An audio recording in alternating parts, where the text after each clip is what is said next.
Hello. Today we're working towards recognising different forms of poetry. I am sorry that this banner thing has gotten in the way. Oh, there it goes, it's gone. Recognising different forms of poetry. And we're looking today at the nonsense poem. So we want to learn what a nonsense poem is, what the features of a nonsense poem are, and what some examples of nonsense poetry are as well. Just move on and have a look at the features. So nonsense poems are poems that they don't have to make sense, may contain nonsense words, so words that make no sense in English, made up words if you like, or alternatively they may contain normal words but the story that they make up is totally nonsense, so it's very difficult to follow a plot. They're usually very fun to read aloud, and in fact nonsense poems are some of my favourite types of poems to read aloud. This is Edward Lear. He was a Victorian poet and he wrote nonsense poems and limericks. He had a very interesting life actually. He was the 20th of 21 children, although a lot of his brothers and sisters died. He didn't have very much formal education at all and was mainly raised by his aunt because his mother, for whatever reason, couldn't take care of him. He was epileptic, which is a condition that means that he suffered from fits and seizures, and he had poor eyesight as well. He was a very, very skilled illustrator, though, and painter, which meant he was very good at art, drawings, and paintings. His most famous poem is The Owl and the Pussycat, which, incidentally, is my daughter's favourite poem at the moment. It's a really good one. I suggest you have a Google, have a look at that one, because it's quite a nice one to read. This is an Edward Lear poem. This is one of my favourites. I have got the whole poem, but I'm not going to read it all to you because it is quite long. I'm just going to read the first section.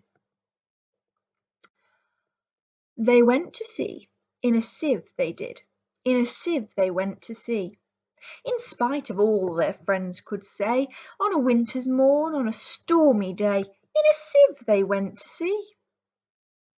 And when the sieve turned round and round, and everyone cried, "You'll all be drowned," they called aloud, "Our sieve ain't big, but we don't care a button, we don't care a fig, in a sieve we'll go to sea." Far and few are the lands where the Jumblies live. Their heads are green and their hands are blue, and they went to sea in a sieve.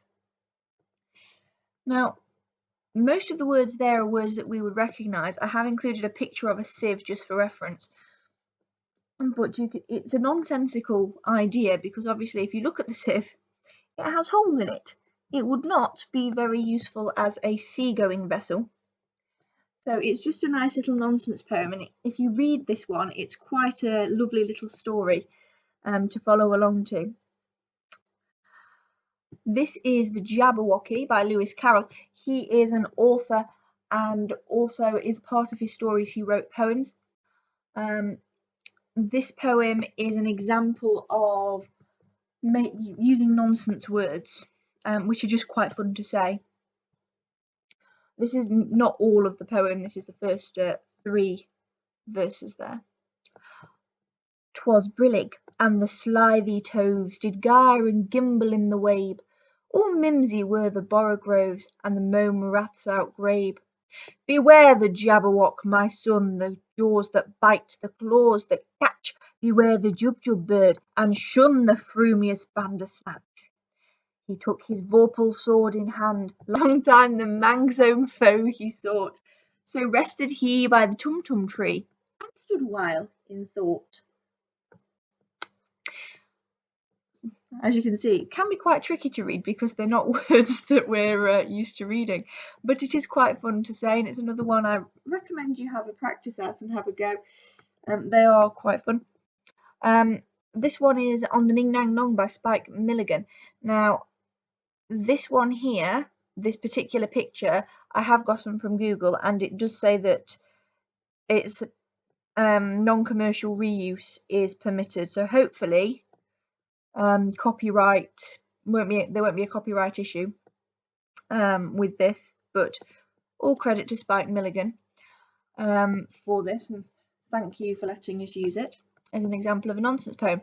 And this is another one. It's got a mixture of nonsense words and the meaning of it is quite nonsensical as well.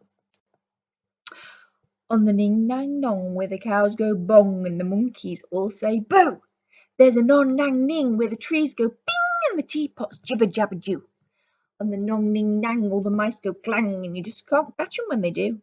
So it's ning nang nong, cows go bong, nong nang ning, trees go bing, nong ning nang, mice go clang. What a noisy place to belong is the ning nang nong. And that's a great one to read aloud, and I really enjoy it, and I recommend that you do the same.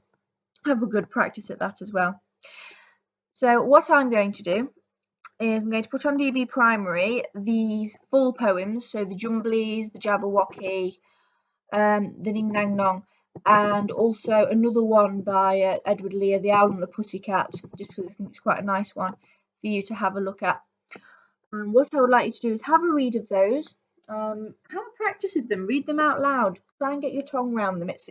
They're quite tricky to say, some of them, but they are a great deal of fun. And then I would like you to create your own nonsense poem. And there's a video again that I'll put the link to this on the document on DB Primary that you can use to help you create your own nonsense poem. There really is no wrong answer with a nonsense poem. It's just something that's fun to write, fun to say, and just have a good go at it. I look forward to reading all of the wonderful nonsense poems that you come up with. Thank you very much. Have fun.